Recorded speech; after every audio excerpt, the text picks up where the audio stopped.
Is it okay to drink Corona again? I think I'm gonna risk it. Hey everyone, welcome back to another episode of Garden State Growing. Once again, my name is Eric, and here we are on this beautiful March 25th day. The sun is beaming down on my back. It is beautiful, and we need to get a video shot. Why? Because I've been concerning myself so much with video and editing and doing things right that I've just fallen behind on what I actually need to do. But I also had promised my wife that on days like this, we would go for a run. What I mean by we would go for a run, she would run and I would ride my bike and follow her. But what I mean by ride my bike and follow her, I mean it's an electric bike, and when I get pooped out, I'm just gonna give it the good old throttle. Sorry, baby steps, guys. What are you gonna do? So this is gonna be a real simple, basic, back to 101 seedling starting. You've made the decision to do it. You've picked out your seedling trays. If you haven't, go check out that video. Today we're going to talk about two very important things, maybe three things. The first two are going to be your last frost date. What is it and how we get into it and how you can tell where you're at, and what kind of substrate or soil medium that you do want to use to start your seedlings.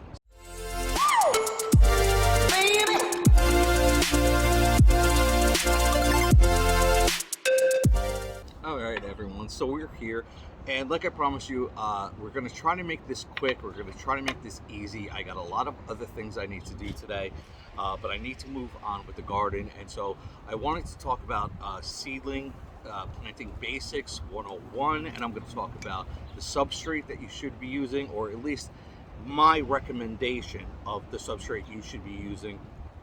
And we're going to be talking about frost dates. I don't think a lot of people know too much about them, whether they even exist.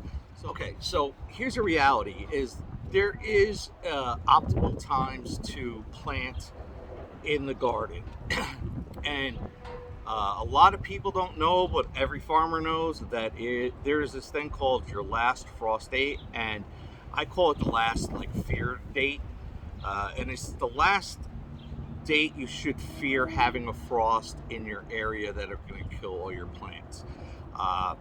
It's not a precise thing. We use the farmer's almanac, and we track it from year to year to year, and try to make estimations on when we think our last frost date is going to be according to that weather. Now here we are here on this balmy, beautiful 75-degree windy day.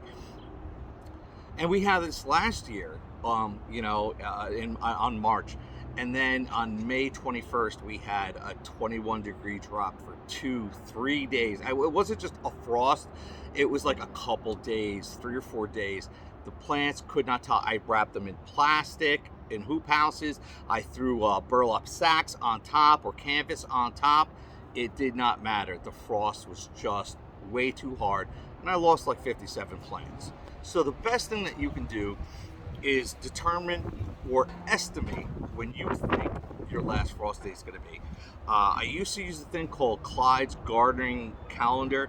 So if you want to know what your last frost date is in the area, just Google last frost date, put it in your zip code, and press enter, and then follow that site, and it should give you a good estimate. Here I am in Middlesex County, New Jersey. It's a very northern central, a beautiful place to live. I found my frost date, and growing zones can fluctuate anywhere between 6A and 7A. So I try to shoot for a 7. That's a 7 growing zone. As you go lower into the United States, it will get higher. It will go 7, 7A, B, BA, 9, all the way down till you get to Florida, which is 12 or something like that. And California is 11 or 12 or something like that. Those people can grow almost year round. We have to pay a lot of attention to when our first frost date and our last frost date is. Don't get them confused. It'll go January, February, March, April, May, last frost date, last fear of having a frost, okay? Then June, July, August, September, October, October going into November, and then we're gonna have first frost date, fear of the first frost of the year, All right, so the last frost happens in the beginning of the year. First frost happens in the last of the year. It's not that hard. Just all right. So once you determine where your frost date is, it'll determine how far along you should start your seeds indoors. Now, any reputable company that sells seeds will give you information on the packet. No one wants to read it. Why? Because it's small print, and we learned we don't read small print. But that small print is actually very important information. That small print tells us that if we're going to start these seeds indoors, we should start them peppers 12 to 16 weeks, tomatoes 8 to 10 weeks, brassicas 10 to 11 weeks, fast growing things, squashes, stuff like that. Direct sow, which means that as long as you're past that last frost date, you're more than welcome to direct sow these plants directly into your garden. Things like peas, beans, everything else like that, you're completely safe to grow. So the timing of when you decide to start indoors is start your seeds and actually transition them to outside.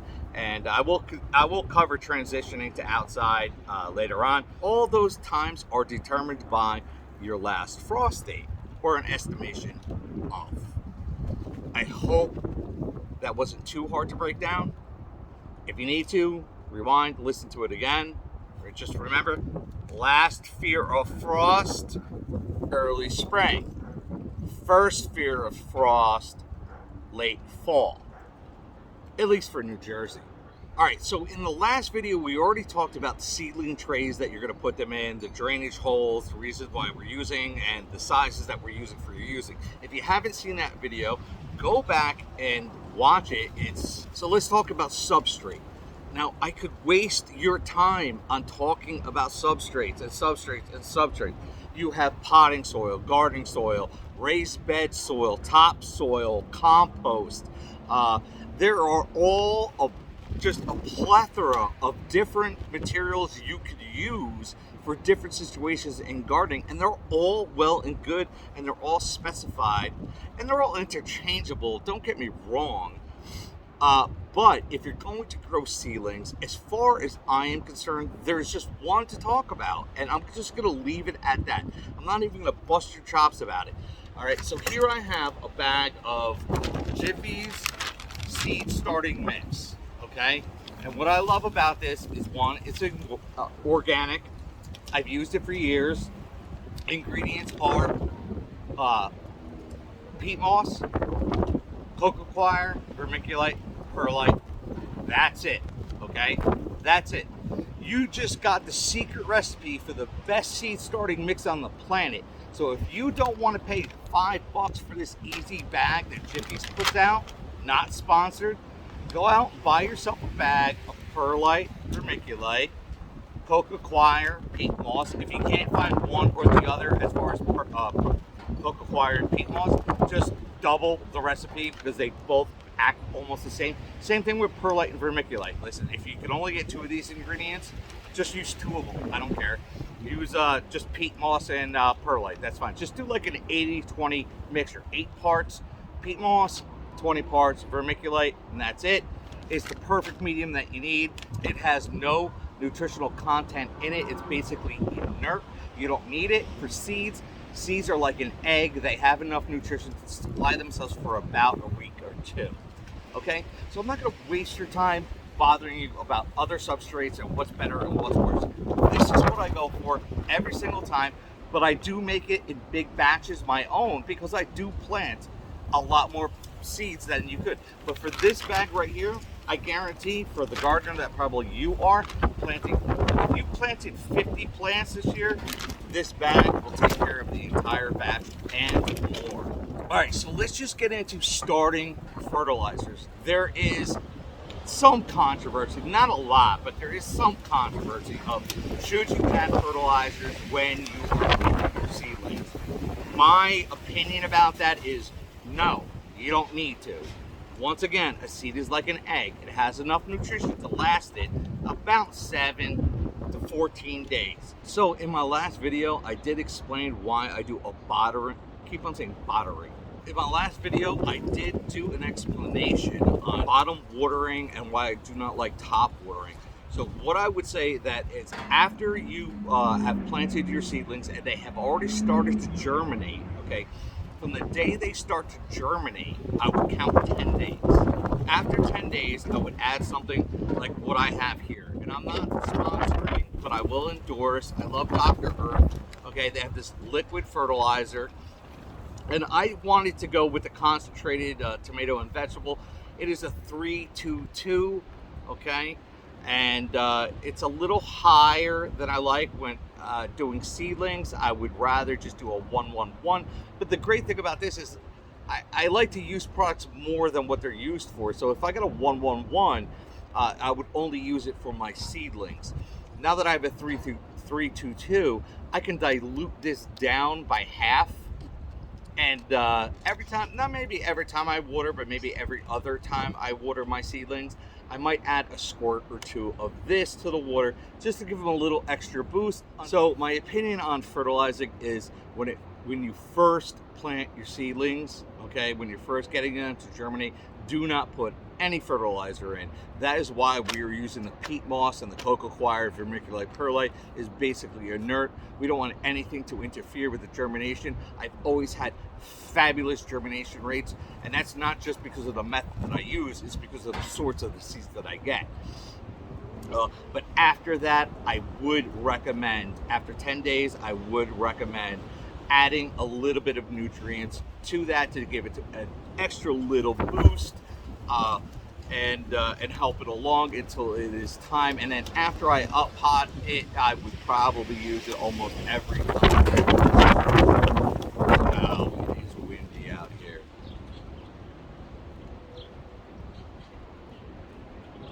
So that is it. I hope I covered enough information. I know I tried to rush through this, only because as gorgeous as day as it is out here. So that is it. It is a rapid fire video. I tried to make it short, but there's too much information and I just can't help myself. I just want to keep on throwing it out there and throwing it out there and throwing it out there. But it is time to go for my run with my wife, my bike ride with my wife, my electric bike ride with my wife. I love you. If you like this content, hit that like button, hit that subscribe button. If you don't, hit the down button, man. I don't care. YouTube counts it just the same. I love you. I'll see you on the next episode.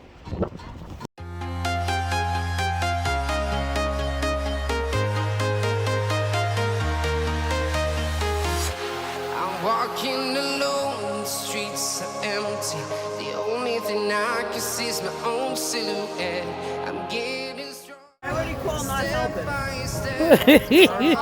helping. No. I call ignoring you.